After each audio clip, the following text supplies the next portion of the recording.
Good morning বন্ধুরা, welcome back to my new blog. আজকে শনিবার, আজকে ব্লগটা শুরু করছি অনেক বেলা করে। এখন প্রায় 10:30টার মতন বাজে, আর এখন আমাদের এখানে ব্রেকফাস্ট হচ্ছে। আজকে ব্রেকফাস্টে করেছি প্লেন রুটি, আর এদিকে আছে পেঁয়াজকলির তরকারি, আর এটা আছে সুজির পায়েস। এই সিজনের ফার্স্ট পেঁয়াজকলি খাওয়া হচ্ছে। সকালবেলা উঠেই তোমার দাদা আমার সাথে শত্রুতা করেছে।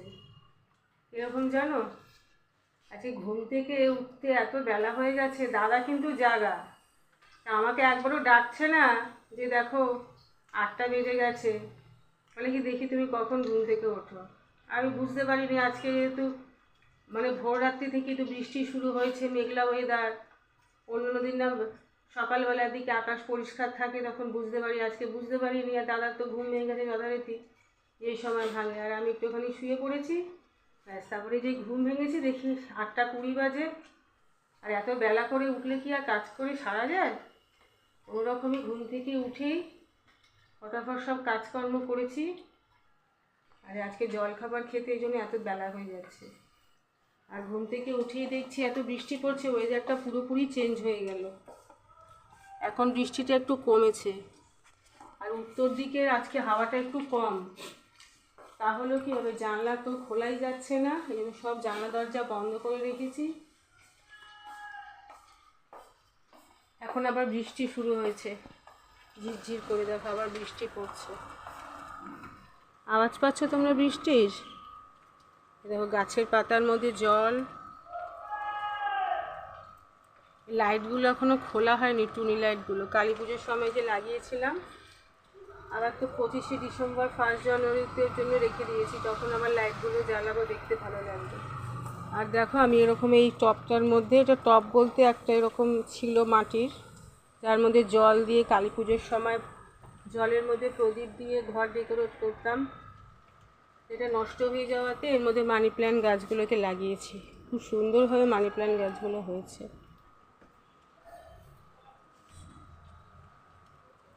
চলো আবার তোমাদের সাথে পরে কথা বলবো, আগে একটু ব্রেকফাস্টটা করে নিই। আজকে যথারীতি যেহেতু শনিবার, নিরামিষ লাঞ্চ। আজকে লাঞ্চে করব পোলাও আর বাটার পনির, সঙ্গে একটু বেগুনি করে দেবো। আর বেশি কিছু রান্না করবো না, আজকে কাচে কুচিয়ে কিছু করবো না। বাইরে যা ওয়েদার, কেচে মেলতেও পারবো না, শুকাবে না। বাবা আমার কথা বলতে বলতে দেখো উৎসবের পুরো থালা চেটে পুটে সাফ হয়ে গেছে। সুজিটা কিন্তু গরম, সাবধানে মুখে দেবে।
স্নান করে চলে এসেছি, আর এখন ভাজছি গরম গরম ধনেপাতার বড়া।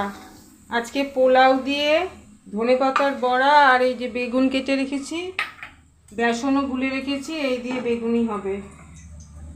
বাইরের যা ওয়েদার, তাতে এই পুরো মেঘলা ওয়েদার, রাতে এই মেনুটা একদম জমে যাবে। চলো ধনেপাতার বড়াটা ভাজা হয়ে গেলে তারপর আস্তে আস্তে এবার বেগুনিটা ভাজবো, কারণ বেগুনি ঠান্ডা খেতে তো আর ভালো লাগবে না।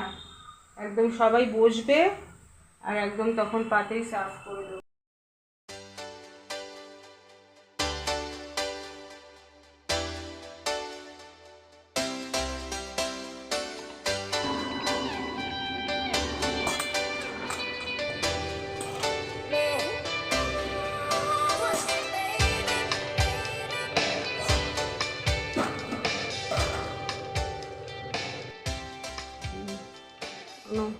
গরম গরম বেগুনি খেতে থাকো, আরও নিয়ে আসছি ভেজে।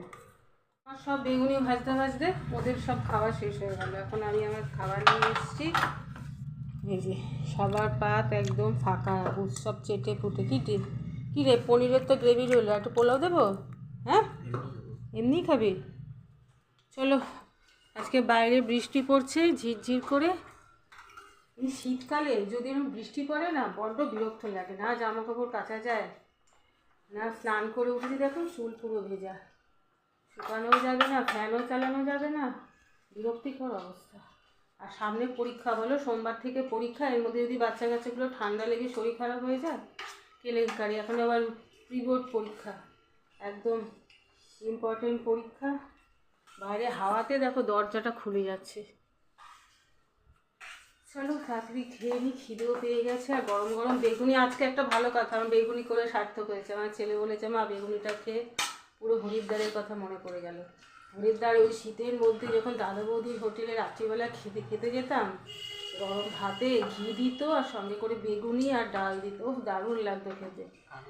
আজকে ছেলে কড়মড়ে বেগুন ভাজাটা বেগুনি খেয়ে বলছে মা হরিদ্বারের কথা মনে পড়ে গেল। হ্যাঁ, তরকারি দিত, ধোকা দিত, ডাল দিত, আবার দুটো ছোটো ছোটো মিষ্টি দিত, গোলাপজাম। হরিদ্বারে যে দাদা বৌদির হোটেলে খাওয়াটা খুব সুন্দর ছিল।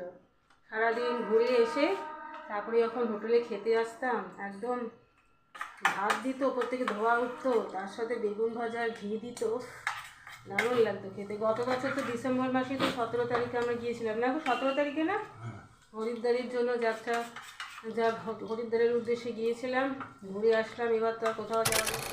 সকালের পোলাও আর পনির এই দুটো গরম করে এখন আমরা ডিনার করতে বসছি। এখন ঘড়িতে প্রায় 11টার মতন বাজে। আর যত রাত বাড়ছে ততই কিন্তু আমার ঠান্ডা বেশি বাড়ছে। সকালের দিকে যেরকম একটা মেঘলা স্যাঁতসেঁতে ওয়েদার ছিল, কিন্তু রাতের ওয়েদারটা কিন্তু পুরোপুরি চেঞ্জ হয়ে গেল। সকাল থেকেই তো তোমাদের শুধু ওয়েদারের আপডেট দিয়ে যাচ্ছি।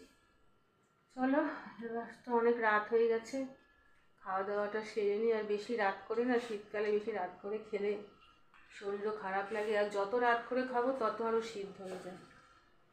তাহলে আমাদের খাওয়া দাওয়া এখন করতে বসবো। দাদার অলরেডি খাওয়া হয়ে গেছে, এখন বসে আছে। আর আমরা যে রাত্রিবেলা নিম ফুলের মধুটা দেখতে পারি রাতে, এখন সেটা চালিয়ে খেতে খেতে এখন দেখা হবে। চলো বন্ধুরা, তাহলে আজকের মতন ব্লগটাকে